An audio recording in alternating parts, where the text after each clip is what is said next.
Welcome to the LoopStructural workshop. So today I'm just going to give you a run through on how to get started using LoopStructural. So I'll start with how to install LoopStructural on your computer. So this is making the assumption that you will be using either a Windows or Linux computer and that you have Python already installed. So on the LoopStructural documentation, we can go to the installation tab to have a look at how to install LoopStructural. So if we want to just install LoopStructural for use, we can use the pip install LoopStructural. So what we need to do is open up Anaconda or a Python interpreter. So here I'm going to use Anaconda and I'm going to create a new environment for this workshop. So we can go Conda, create Loop workshop. So this should create a new environment called Loop Workshop in my Anaconda environments. So I can then activate this environment.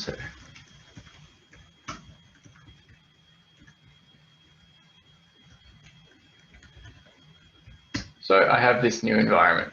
Now, Anaconda doesn't ship with pip, so I need to install this. So I can use conda install pip to install the Python package management.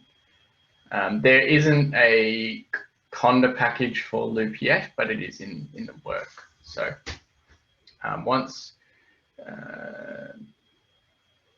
pip is installed, we can then install LoopStructural and the required dependencies. If you're using a Mac computer, you can still use LoopStructural, but you will need to compile the C++ or Python components separately. So this shouldn't be too difficult. The source files for LoopStructural are actually on PyPI as well. There is just a precompiled Mac OS X wheels available. So for Windows and Linux, you don't actually need any special environments. There's precompiled wheels for Python version 3.6, 3.7, and 3.8, for Windows 64-bit and for Linux 64-bit. And these are automatically compiled for every release of LoopStructural. So if I release a new version of LoopStructural, these wheels will be on PyPI. So once we have pip installed, so here I am just waiting for it, we can pip install LoopStructural, and this will download a wheel and download the required wheels for the other dependencies. So we have fairly minimal dependencies. So there's the scikit packages, so scikit image and scikit learn, scipy for the numerical solvers, numpy for the data structures, and we have matplotlib and LavaView as some visualization modules. Pandas is another module that we use for data storage, input and output. So it would be possible to use LoopStructural without the LavaView and matplotlib if you wanted. But at the moment, the default installation of LoopStructural requires these. So whilst this is installing, we can have a look at the workshop. So if we go to the loop3d/LoopStructural workshop on GitHub, there are some instructions on how to get started. So we need to install LoopStructural, which we're doing at the moment. We'll need to install Jupyter. So we have the Jupyter notebook environments. And then we'll need to install the IPython widgets and enable these in the Jupyter environment. So this allows us to have some interactive slider bars for some of the examples. And we also have the option of running some of the models using Surfy and our radial basis interpolator, so we can pip install SurfPy. I'm not 100% sure whether the installation of SurfPy will work on all platforms, but if it doesn't work, you can try and install it manually by cloning the www.github.com/loop3d/Sophie. If you were to clone this directory, you can pip install dot, and that will install Sophie. But again, your mileage may vary. So we are just still installing some of the required dependencies for Loop.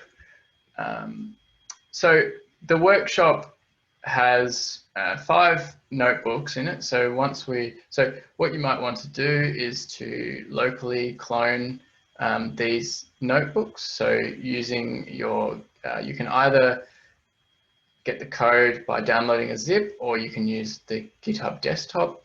I am going to use the GitHub desktop. So I have a folder for my repositories, and inside that folder, I have a LoopStructural workshop, and this has the notebooks in it. So just check that it is up to date. So using the GitHub client, LoopStructural workshops, and I'm just going to pull the latest changes onto this machine.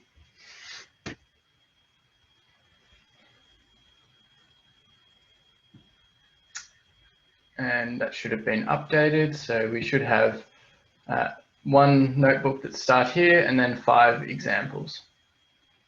So once my computer has started and finished installing all of the dependencies, we will be able to have a look at the notebooks.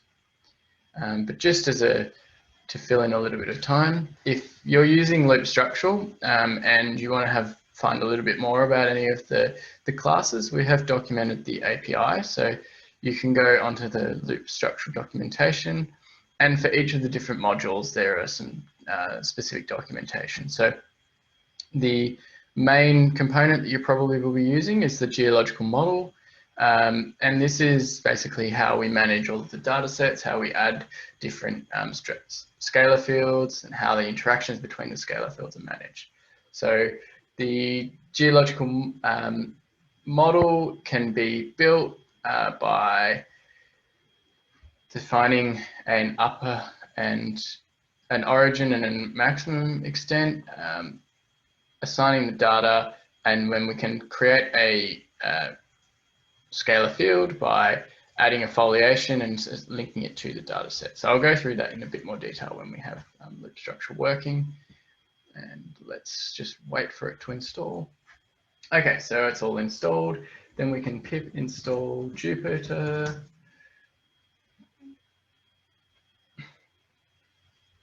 It should be a bit quicker because there's not as many packages to download.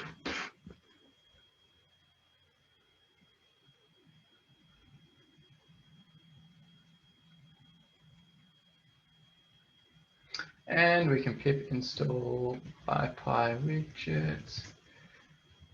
And then we needed to run one last command, which is Jupyter extensions enable. And we can do that here. Oops. So you can paste into the DOS command prompt by right-clicking.